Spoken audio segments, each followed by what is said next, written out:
We started in the left-hand corner with this block, and we just came up and down really simply to add dimension and texture to that block.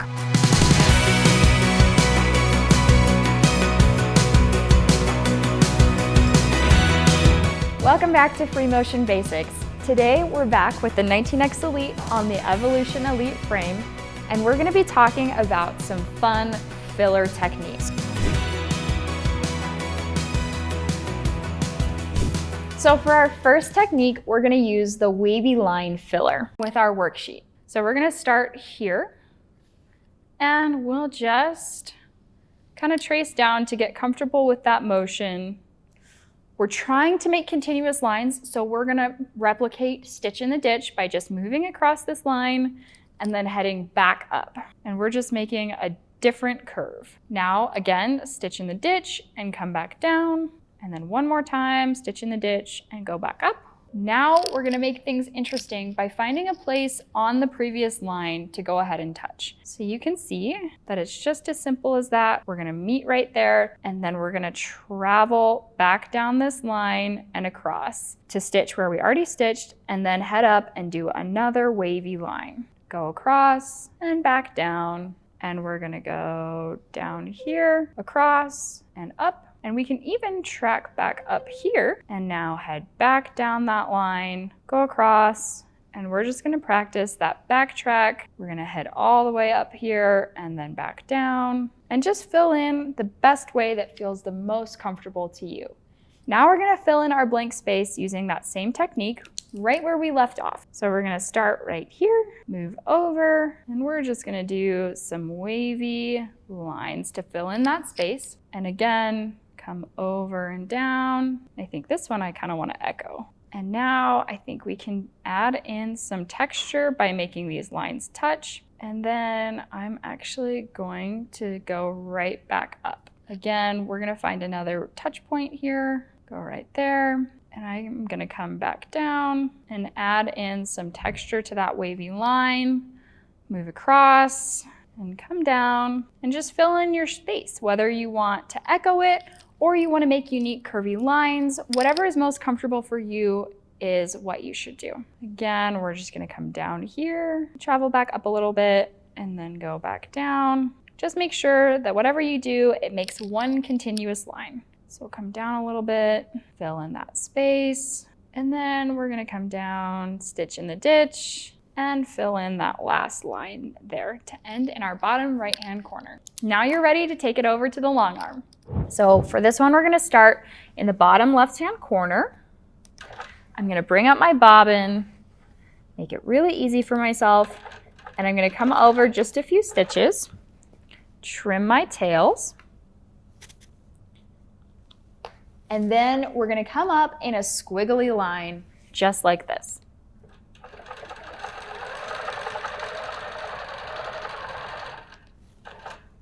So now we have our first line. All we're going to do is move over a few stitches. However many you do determines the width of that wavy line. So we'll go ahead, move over, and come back. And you could choose to echo it exactly, or you can create a whole new wavy line pattern.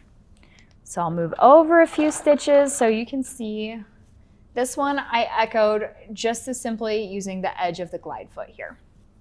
The next one I am going to be completely random with, so it's not going to match exactly.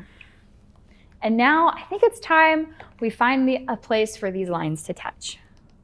So we'll go ahead and come back down and see where it feels natural. So right here, and then we're going to come right back up with another wavy line. So you can see we found that point and then we came right back up. So now we're going to come over and back down again to kind of fill in that space. And I'm going to find another spot for these points to touch and come back down in a wavy line. So you can see we have back to back some interesting filling going on here. Now let's just fill it in with some more regular wavy lines.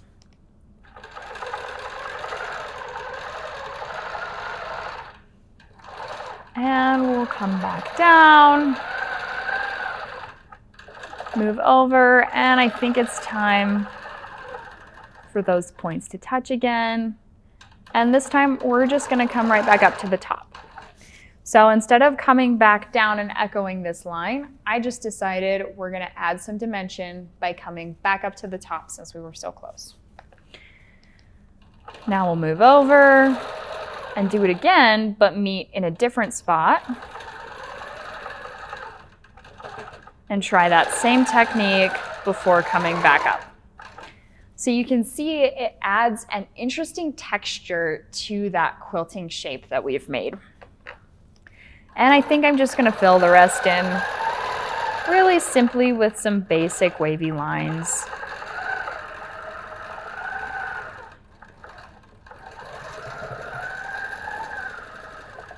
And just like that, we've filled in our first block. Our next practice stitch is going to be the vertical back and forth. We're just kind of making those matchstick lines. So we'll go ahead and start in our start point here, and we're just going to fill across, following those lines, and you can see how easy and comfortable it is. And for this one, since we're filling in a half block, we're just going to make it one continuous line and go back and forth. So we'll come down, we're going to stitch in the ditch, and then go up and around. We're just following those arcs to make that muscle movement and really develop that memory there and meet back where we started. Now we're ready to do the same process with our drawing here. So we're going to start right about in that same spot, come up and around, and we're just going to make our loopy shapes and vary the height and width of our shape. And now we'll stitch in the ditch and come back down and meet up here to really get those curves locked in and fill our space. So I'm going to start at the top here, come down, swoop around, and come right back up. Same thing, just going up and down and looping at those hills and valleys. Super simple, but a fun technique to learn because you can vary the width of your hills and valleys to create additional texture. Now I'm going to come about halfway down here and do the same thing, but this is my middle piece here. So all I'm doing, I'm going to stop for just a second to point out, is I'm stopping really close to where those points would meet, but making sure that there's room in between for a break in the pattern. So you don't want to overlap on this one. You want to leave a little bit of space between each row, but by varying those heights of your waves. So we're going to come back down.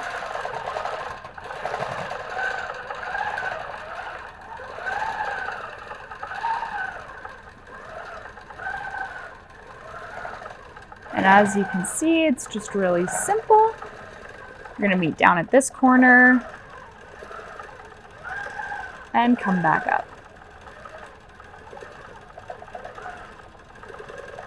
We're just making some basic hills and valleys to fill in our block with.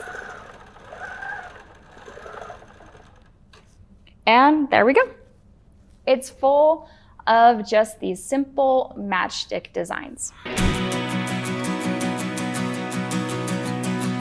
Our next design is going to be continuous curves. And we wanted to design a worksheet that was going to help you know which color order to go through so it wasn't super confusing. So we're going to start by just tracing over our lines that we have here on the worksheet. And we're going to start in this top left-hand corner. We're going to go across and over, and then we're going to kind of swirl it and make that S shape. And then we're going to come back up where the dotted lines are. Now our next color is going to be red. So we're going to follow the solid lines to go down and around and all the way to the bottom. And then we'll follow those dashed lines to come back up and really get comfortable with this motion. Then we'll move on to our gray color. We'll come down and then we're gonna go across using that same technique to kind of make that curvy S shape and then follow those dashed lines to come all the way back. Our next color is gonna be that navy blue. And again, we're gonna follow the solid lines to go from left to right. We're gonna follow those solid lines to go from right to left, tracing along, and then hop on back following those dashed lines. And then our last set is gonna be the outside edges, and we're just gonna follow those in a scallop direction real quickly. And now we finished our block. So let's do it for real this time on our other page. I'm gonna set this here so that I have a nice guide for where I'm going, and let's get started. So we're gonna start with that first curve, and then we're gonna meet from this line down to the next one, curve around in that S shape, and then come back to meet at that bottom point. And then we're gonna come back up. We'll go across so we can fill in this side. And it's kind of fun just to watch that shape come to life. So again, we're gonna go down to the left here, trace back over the right side and the left. Then we're gonna come back up. And now we're ready to hit our corner. So we'll come across and down. And then we're gonna start filling in these horizontal lines. So we'll do the same thing as we did before, kind of come up, back down, and then up again. And then we're gonna need to trace backwards. And now we're ready to do our next row here. So we'll come down, same thing. All right, and now we're ready to fill in these last couple edges here. So we'll just make our scallop shapes. And just like that, you're ready to take it to the long arm. So we're gonna fill in this little 9 patch here with some continuous curves. I'm gonna start in the top left-hand corner, bring up my bobbin, and we're gonna make a few little marks to help guide us with this one. So what I really want is a simple curve.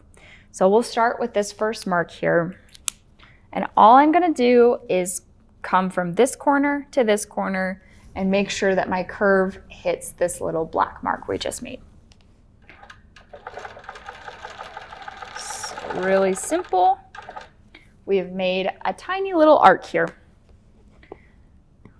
Now I'm gonna come down on this side and make that same little point. And because we're gonna be going back and forth, I'm gonna make 2 more points. So my goal is to start at the top of this block and make it all the way down to that very bottom, just by making a simple S shape and going back and forth. So we'll come down this curve, meet at the next black point here, and then come back down.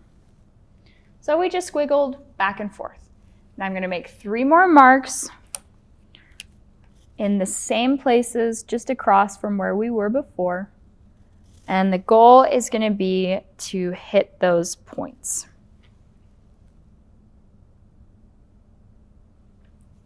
So we can see here's our next one we've gotta hit. It kind of blends in with the fabric, but it's okay because it'll get erased anyway.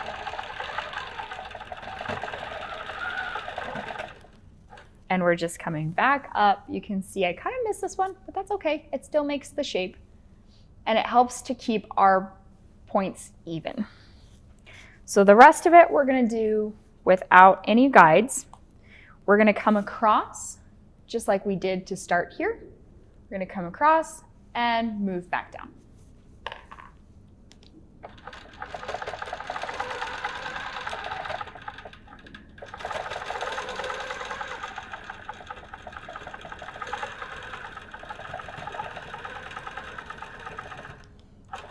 Perfect.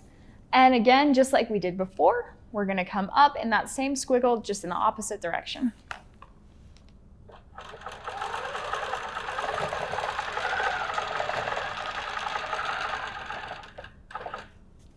All right, and you can see that they vary in size and shape, and that's okay, because overall, you're not even gonna notice. We're gonna come back from this point here over to this corner, making that same swoosh, And then we're gonna come down to this point right here.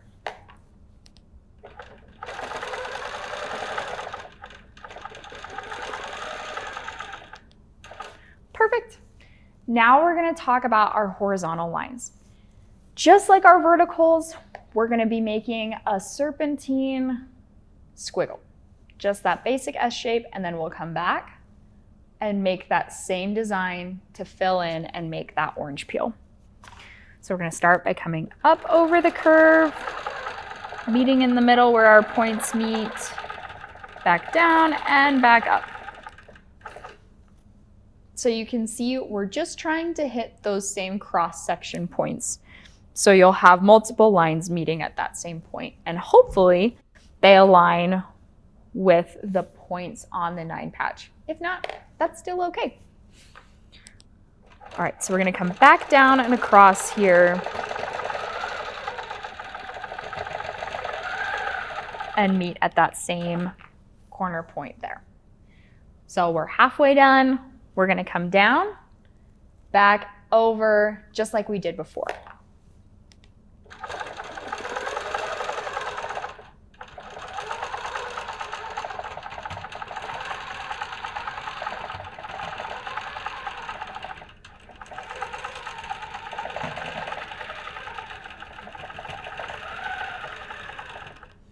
So now is when you can really see that orange peel start to come to life. You can see those edge points and how you have the circle within a circle. All right, we're gonna come down, and then we're just gonna make some scallop shapes since we're on the edge, and some more scallop shapes to get back to our starting point.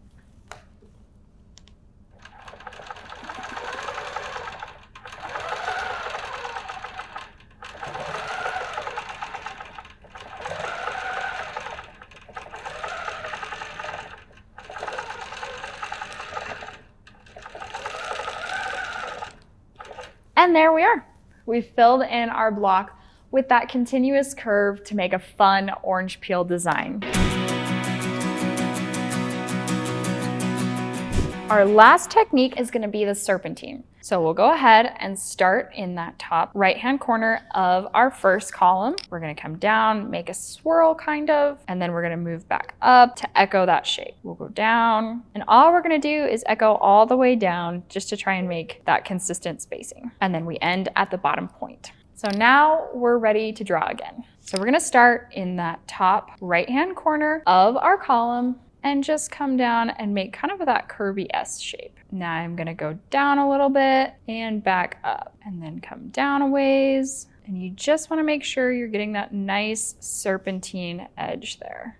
I'm gonna come up and make one more, and then meet back down there. And I'm gonna go ahead and practice that one more time. So we're just gonna trace here and try and echo those lines as best we can to get a really good feel as we're practicing how to make this shape. And there we go. We've filled in another block. Let's move on to that double serpentine. So building off of the shape we just made, we're gonna talk about how to fill in with a double serpentine. So we're gonna start in the middle of our 2 columns here. And we're gonna follow the black lines first to go down and back up, making that same shape we just made on our previous sheet. And then go back up and down, and we're gonna head across. So now we're ready to learn how to do the opposite direction. So we're gonna come up, and I'm gonna take my point from where I'm at right now and come right down to that bottom corner. Then I'm gonna move my way up, and I'm just practicing that serpentine, going from right to left instead of left to right. We'll go back up, just as simple as that, and meet right back for our start point. Now we're ready to try again in that practice space. So we'll start in the middle, and we'll come down just like that, and then we'll go back up, and then we'll come down and back up and down one last time. Now we're gonna stitch in the ditch, travel over, back up to where our point is, where this serpentine meets that middle line, and then we're gonna practice that same shape. And then we'll go back up and do that same thing here and meet where we can find. So I'm just exaggerating here and making a point so you can really see where we're trying to meet our points. And then we'll come back up to make that swoosh. And then we'll go back down and meet back in that center point. So now you're ready to take your serpentine onto the long arm and practice. So we'll start with the single. And we're gonna use this nice column that we have laid out here to fill in that block with a fun serpentine shape. And all I'm gonna do is make a nice sideways S and meet right on this edge of the column. So you'll see what I mean here. We're gonna come down, up, and back down. And then I'm gonna bring my needle down just a few paces to create that density within the serpentine. So we'll come down, and then we're gonna echo it back up, and we're not meeting in that same corner point. We're gonna try and meet the same distance on each side to create that even width of our piece here. So we'll come back down, same thing. We're just kind of echoing around to make these fun little wavy shapes.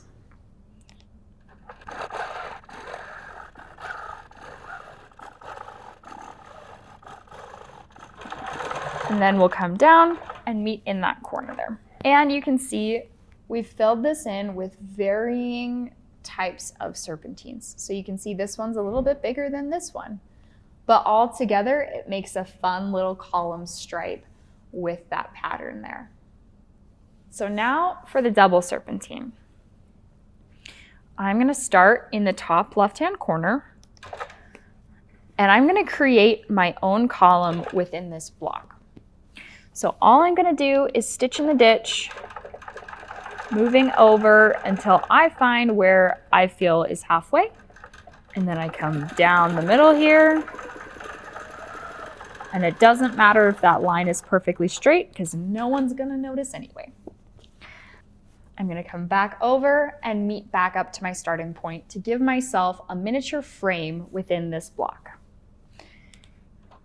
So we'll stitch in the ditch, come back up and do the same thing, stitch in the ditch. All right, now we're gonna repeat the same steps we did with the serpentine in the big column in this smaller, kind of stockier area. So we're gonna come down and squiggle, come down and back up and squiggle.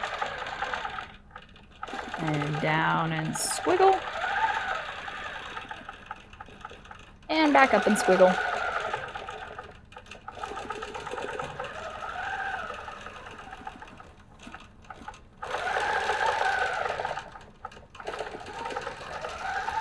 And we'll make one last one. Perfect. So we filled in this side. Now we're gonna practice going the other direction. This is gonna help you build that muscle memory so that you can do both directions and have a finished piece. So we'll go ahead and we're just gonna come back up here and come back down. And all I'm gonna do is try and meet in those same places as before. We're gonna come back up, making those same motions, and back down, and we'll stop right in the middle, and we have a semi-symmetrical block. So these are our basic shapes and techniques. Follow with the worksheet. Start there and follow along those lines. Trace as many times as you need before moving on to your machine. You want to build up that muscle memory in your hands first and then get to your machine. Use a practice block or a simple quilt, just like this little 9-patch we have here, and practice your shapes. We can't wait to see what you create. Thank you for joining us on today's episode of Free Motion Basics. Share with us what you create. We can't wait to see what you do. Share on Instagram or Facebook or even TikTok. tag at Grace Company Quilting. Thanks so much and have a great day.